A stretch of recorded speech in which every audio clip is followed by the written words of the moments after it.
Nous avons reçu le message, c'était la semaine passée, je vous ai dit que je dormais, j'ai vu qu'il y avait un bus et qu'il y avait beaucoup de gens dedans. À un moment donné, la porte s'était ouverte, d'autres personnes sont sorties et j'ai regardé, j'ai vu que Soumino était toujours là.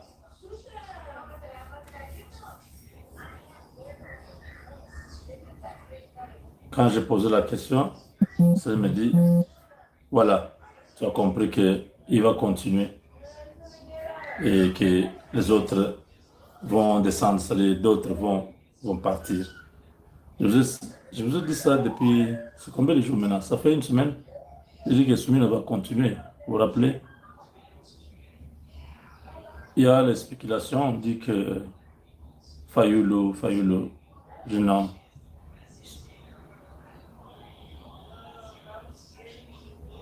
on ne veut pas ici une compétition pour dire non, ce que tu as dit, euh, ce n'est pas vrai.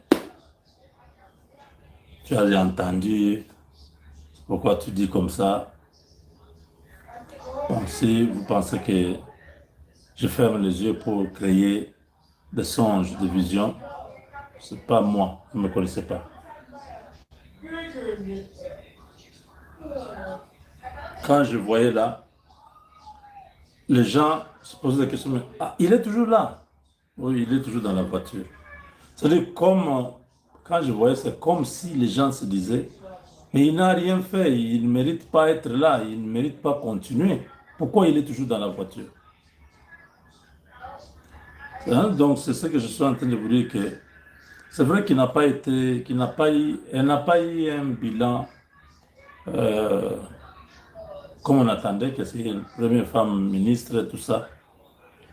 Mais elle a été stable pendant un moment comme celui-ci.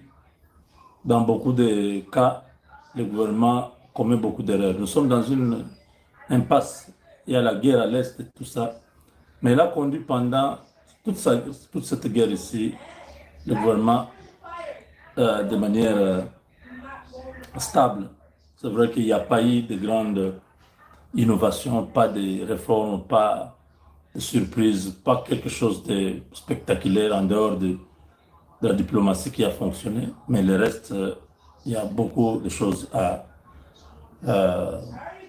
se poser des questions. Donc dans la vision là, c'était vraiment que tout le monde attendait qu'elle descende aussi. Mais le bus, ça a continué, donc elle était dans le bus. Le bus, vous comprenez, c'est le gouvernement qui continue, donc elle est là. D'autres membres qui étaient dans le gouvernement sont descendus.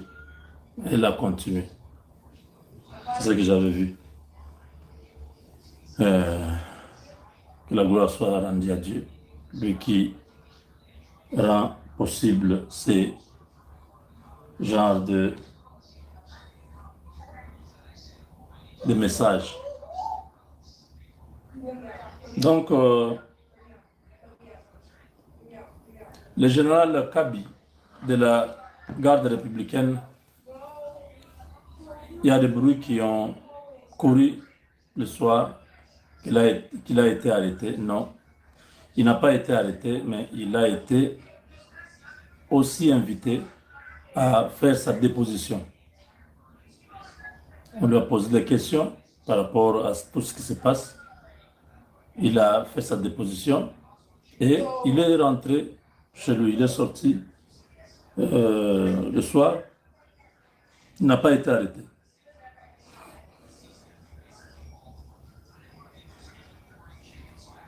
Fayulu, Premier ministre, non. Ça viendra, il sera Premier ministre, mais pas ce changement qui va intervenir la semaine prochaine. Le changement va, c'est juste, c'est un remaniement, mais je ne sais pas trop comment dire. La première ministre va rester, beaucoup de ministres vont partir, peu vont continuer et d'autres vont rejoindre l'équipe. Ce sera une équipe gouvernementale restreinte avec des missions claires. Donc c'est vraiment très important. Martin Fayoulou pourra intervenir à un moment donné. Et vous le saurez. Parce qu'il y a toute cette tractation. Donc voilà. Euh,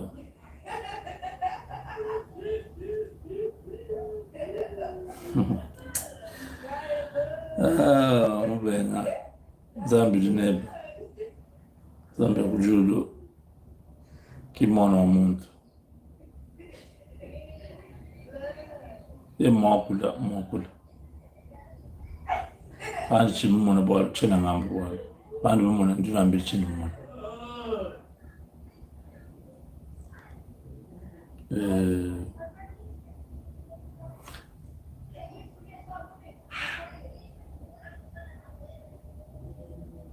nous sommes à quelques jours de la signature finale de Doha. Et par rapport à ça, on pourra maintenant aller à Washington. Dans l'entretemps, le gouvernement congolais avance pas à pas avec le gouvernement américain. Les Américains ont proposé deux groupes. C'était d'abord les Blackwater, comme vous dites, de Rick Prince.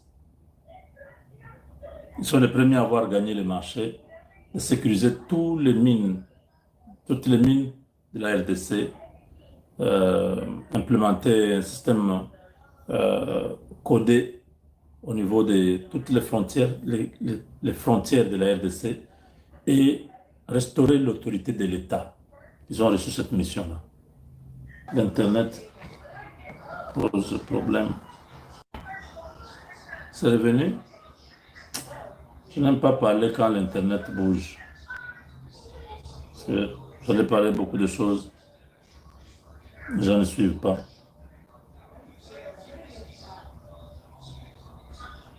Est-ce que vous me recevez?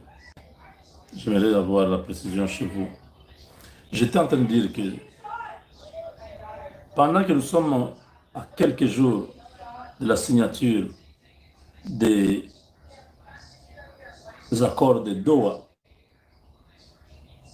le gouvernement congolais marche avec le gouvernement américain la main dans la main. Ils nous ont proposé deux groupes paramilitaires, donc des hommes surentraînés, des hommes capables de faire très mal en peu de temps et dans toute la discrétion totale. Le premier groupe, c'est le groupe d'Eric Prince, Blackwater. Blackwater, ce sont des équipes qui travaillent dans la haute intensité, dans l'ombre, dans la discrétion et avec beaucoup de rapidité. Ils sont au-delà de forces spéciales. Ce sont des hommes hyper entraînés. Ils ont réussi le marché avec le gouvernement congolais. Ce sont des proches de Donald Trump, des militaires aguerris. Ils seront nombreux presque partout au Congo. Comme nous avons aujourd'hui tous ces défis sécuritaires. Alors ils ont reçu ce marché-là de restaurer l'autorité de l'État. Il y a 9 frontières, 2 345 km², 410. Donc, nous ne sommes pas capables, pour l'instant, avec une armée totalement en désarroi, compter sur cette armée-là. Donc, ces paramilitaires ont gagné ce marché, restaurer l'autorité de l'État d'équiper notre système sécuritaire de tout ce qu'il faut pour garantir la sécurisation des sites miniers. Tous les gisements du Congo seront protégés par ce groupe. Ils vont coder le système de nos frontières pour permettre à ce que l'État congolais puisse capter toutes les recettes qui coulaient. Donc il y avait ce qu'on appelle coulage des recettes, voilà. Donc ils ont une mission très importante. Ils ont déjà commencé dans les Katanga, ils sont à Walikali déjà, et dans d'autres parties de notre pays. Ils sont déjà là. Les satellites sont déjà en activité, ils ne sont pas encore... Parce que ce ne sont pas des gens qui opèrent au grand jour, ils sont déjà là. Ceux qui sont à Luano, au Katanga, ils voient certaines choses, ils ne comprennent pas. Ces gens-là sont là. Le deuxième groupe vient de signer aussi son contrat avec le gouvernement congolais et s'appelle Bridgeway. Bridgeway, c'est un autre groupe paramilitaire de notre garde qui est aussi proche des anciens généraux de l'armée américaine qui ont monté ces structures hyper puissantes. Eux vont s'occuper du programme PDDRCS. Ce programme-là qui va cantonner Hippolyte Kanambe. Oui, Hippolyte Kanambe, c'est le premier à être cantonné. Avec les Nanga, tout le monde vont aller. J'ai appris que Nanga a fouillé Goma. Bon, je ne sais pas trop si c'est vrai. Il semble que route là exfiltrée par un hélico. Bon, c'est encore flou. J'ai appris un truc comme ça. Mais bon, comprenez que Bridgeway a gagné le deuxième marché pour faire le cantonnement de tous ces criminels qui sont à l'Est, s'assurer qu'ils sont désarmés, démobilisés et qu'ils vont disparaître tous du territoire congolais. Pas de la blague. Le Rwanda a senti que l'ombre des Américains est dans son pays parce qu'ils sont là. Ils ont déjà dit aux ressortissants américains de ne pas aller au Rwanda. L'alerte est très élevée, niveau 4. Dans l'entretemps, il y a ces gares-là qui sont déjà dans les coins, Walikale et tout ça. Ils sont déjà là. Ils peuvent opérer même à distance. Le deuxième groupe, ce groupe va s'occuper maintenant du cantonnement. Comme les gens pensaient, oh non, ces gens-là vont bouder, ils ne vont pas venir au cantonnement. Hyper sécurisés, hyper armés. C'est eux qui vont s'occuper de prendre tous ces petits, toute la milice de Kagame qui est au Congo pour les rééduquer, les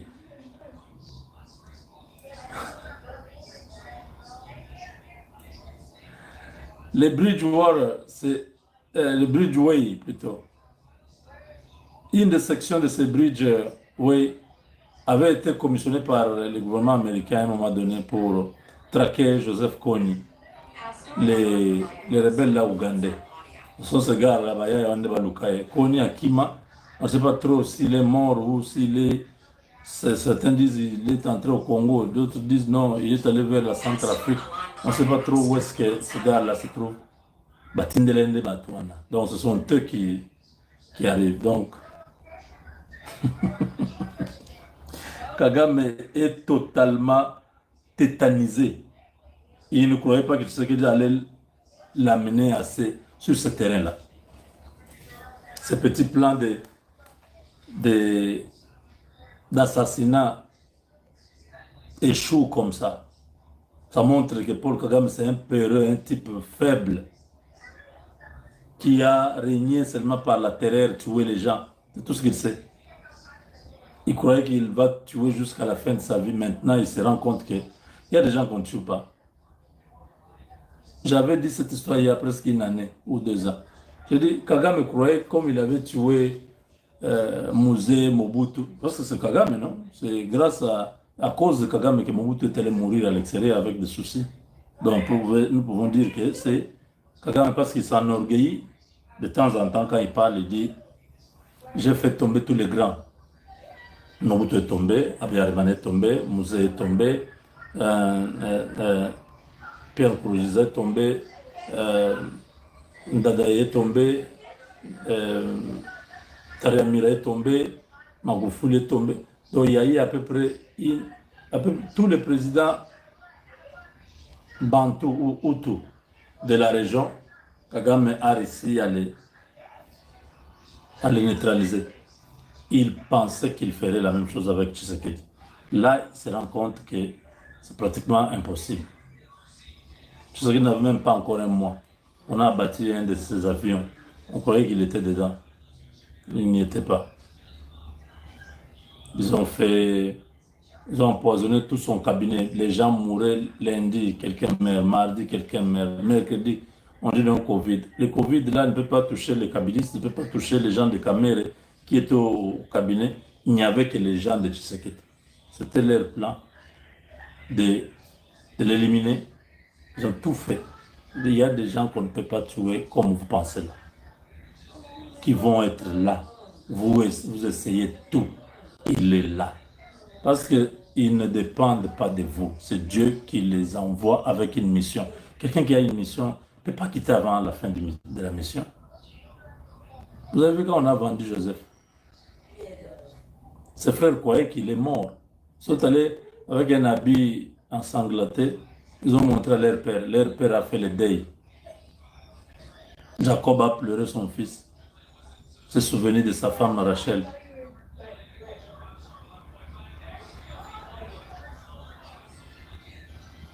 Mais comme Joseph avait une mission, on l'a vendu chez les Ismaélites. Ceux-là sont allés le laisser chez Potiphar. Et chez Potiphar, il se retrouve en prison. De la prison, il se retrouve premier ministre de toute l'Égypte. La mission, c'est que tu portes la promesse qui est en toi là. Il n'y a personne qui peut éteindre ça. Tant que tu n'as pas encore accompli la mission que Dieu t'a donnée, ils vont tout faire. Tu vas prendre le poison, tu continues à marcher. Ils attendent lundi, tu es là. Mardi, tu es là. Mercredi dit, mais est-ce que vous avez donné une bonne dose? Il dit, non, patron. J'avais mis. C'est ce qu'on avait mis à l'autre là, qui était mort là, oui.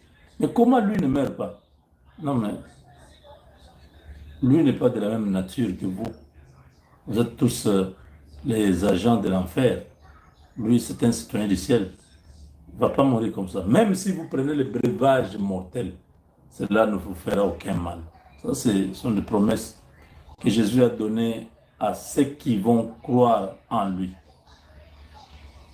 Ils feront des miracles.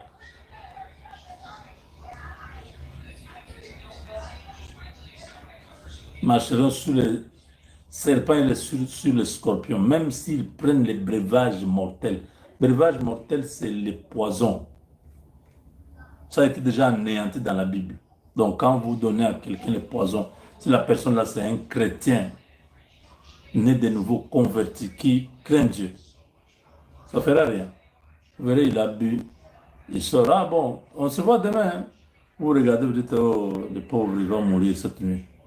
Demain, alors, vous vérifiez, vous l'appelez. Ah, il dit, ça va. Il dit, oui, oui, ça va. Bon, on se voit au bureau. Oui, oui, d'accord, je serai là vers 11 heures. Vous le regardez, est-ce qu'il est bien, est-ce qu'il va tomber? Non, non, il est normal. Vous attendez un mois après, il est toujours là. Ok, donc tout bas. Tu vas aller toi-même. Vous jouez avec Dieu.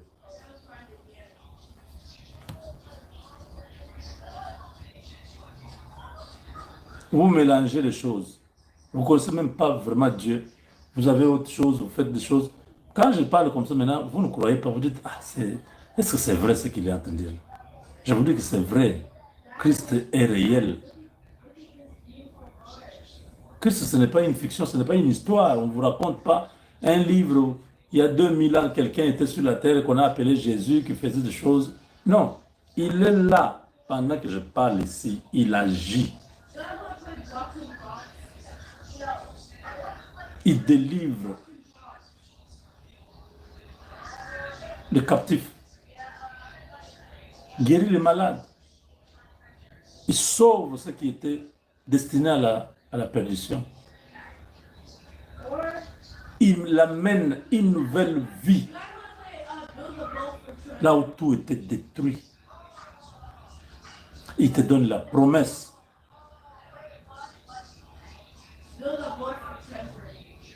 de faire encore plus.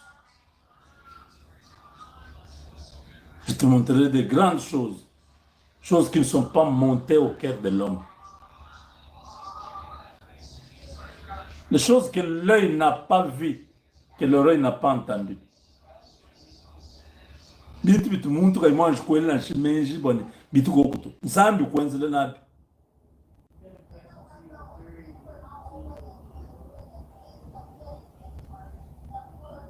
Le Dieu véritable, on ne le défend pas, il se défend.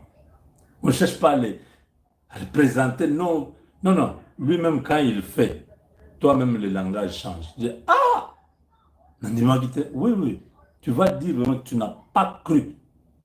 C'est comme ça qu'il est. Là où il n'y a pas la voix, il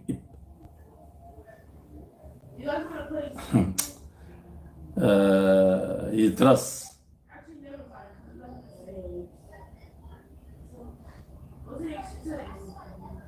Hein? Il fait couler l'eau dans le désert.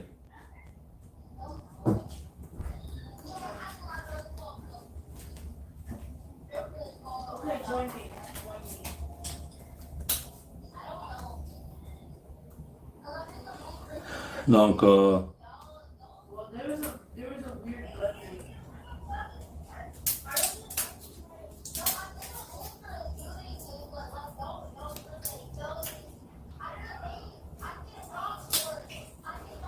Proverbe 30, 21, 23 nous dit ceci.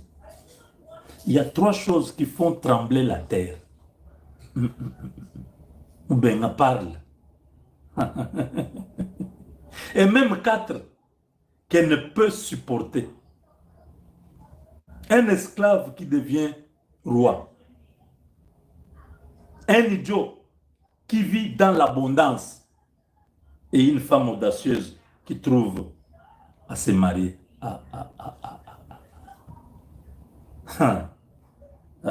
Et une servante qui parvient à la tête de bien de sa maîtresse. Il y a 3 choses qui font trembler la terre. Et même 4 qu'elle ne peut supporter. La première des choses, c'est quand vous trouvez un esclave, il est devenu roi. Non, ça ne peut pas se faire. Jamais. C'est ce que Dieu est capable de faire. Tu le connaissais. Esclave. Demain, tu le vois. Roi. Tu dis, non, non. La terre ne va pas accepter. Deuxième chose, un idiot qui vit dans l'abondance. Tu dis, c'est le clochard là. Oui, c'est lui qui est le propriétaire de tous les immeubles que vous voyez dans la ville. Dis non. La compagnie d'aviation là, c'est pour lui. Dis jamais. C'est des choses qui font trembler la terre. Et même 4 que la terre ne peut pas supporter. Une servante qui hérite de sa maîtresse.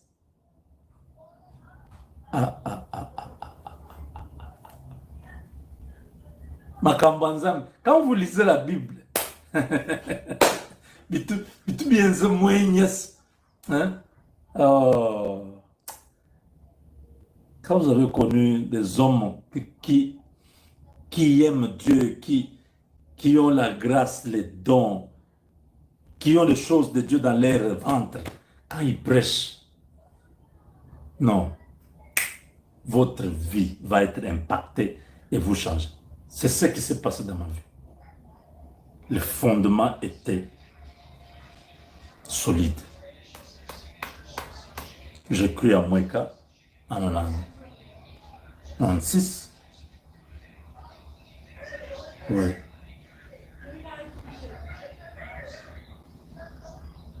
J'avais à peine, je crois, 18 ans, quelque chose comme ça. Je n'ai pas beaucoup traîné là. J'ai eu vraiment la fondation dans l'intercession, la prière, tout ça. Je vais à Lubumbashi maintenant. J'arrive à l'église, viens me voir. Le pasteur Albert Lokusa. Là-bas, les enseignements. Non. J'ai découvert ce que Dieu est. J'ai compris ce que c'est un enfant de Dieu, un chrétien. Ah. Étudiant à l'université. Je quitte l'auditoire à 18h. Soit j'ai l'argent de transport ou je fais les pieds. Je dois être à l'église. Parce qu'il y a séminaire, il y a ceci.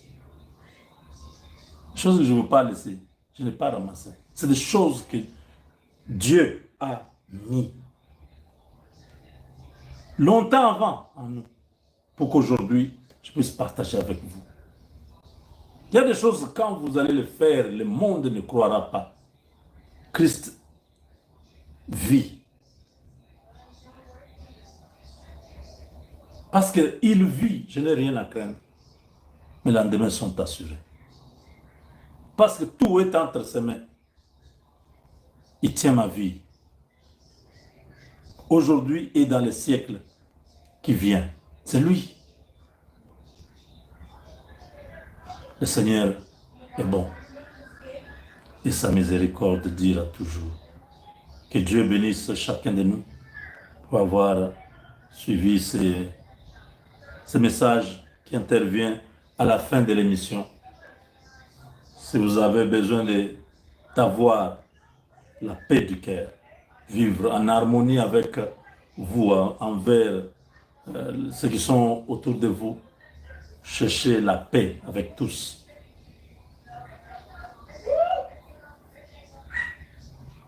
Avec la sanctification sans laquelle nul ne verra le Seigneur.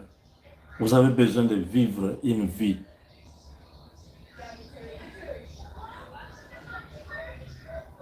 épanouie avec le Seigneur Jésus-Christ. Il est capable de vous donner une nouvelle vie. Une vie qui reflète ce que vous êtes réellement, pas ce que vous vivez aujourd'hui.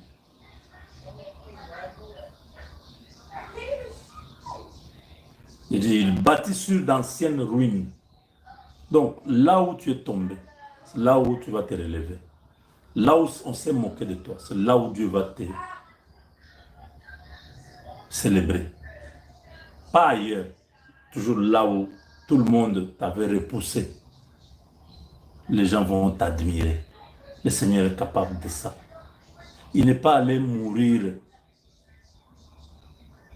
en dehors de Jérusalem pour venir ressusciter à Jérusalem. Il est mort là. Il est ressuscité là. Donc là où tout le monde l'avait vu à Golgotha, les derniers soupirs, le peuple était là, sa mère était là, ses frères Jean et les autres étaient là. Tout le monde voyait comment le Créateur était suspendu entre le ciel et la terre.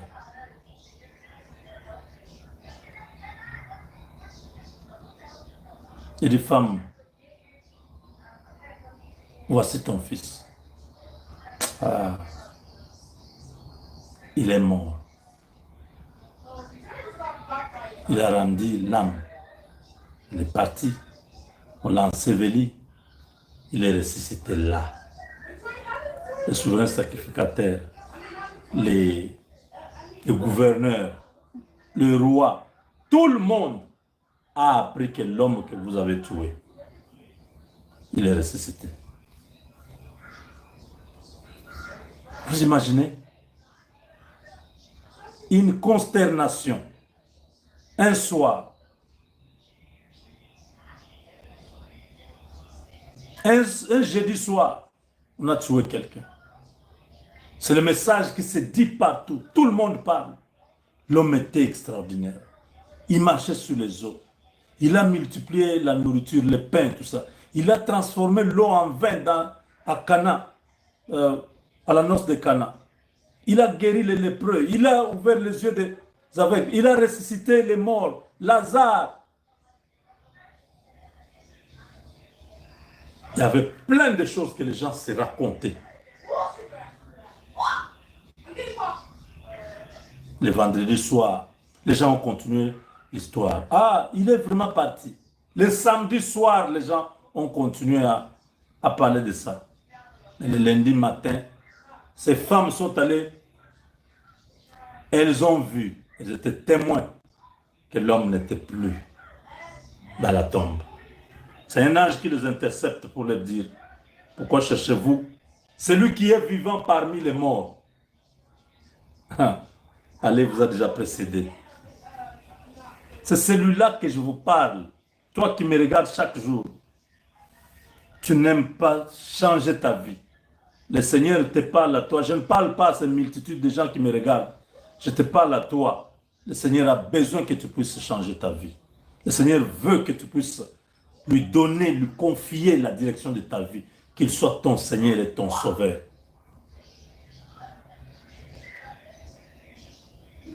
Le bruit est allé de bouche à l'oreille. Ne dites pas, il est ressuscité. Cela, ne dites pas, il est ressuscité.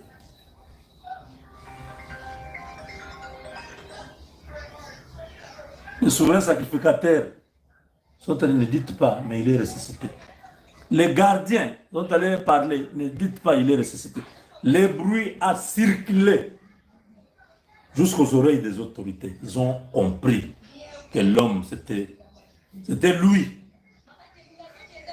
Il est vivant.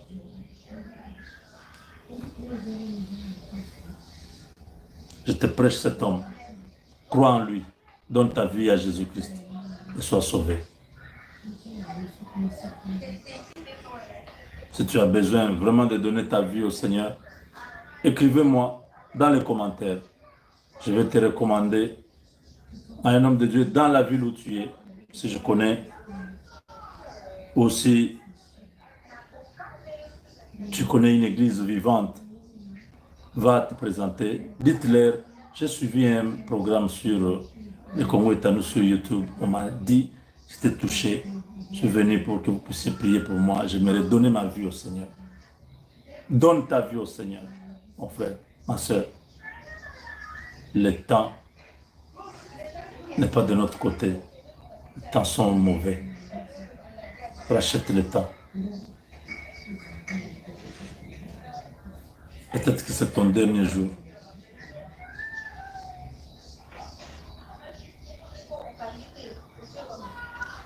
Que le Seigneur nous bénisse pour ce moment que nous venons de passer.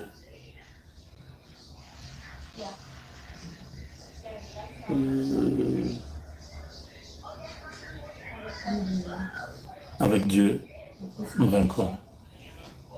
Que Dieu vous bénisse.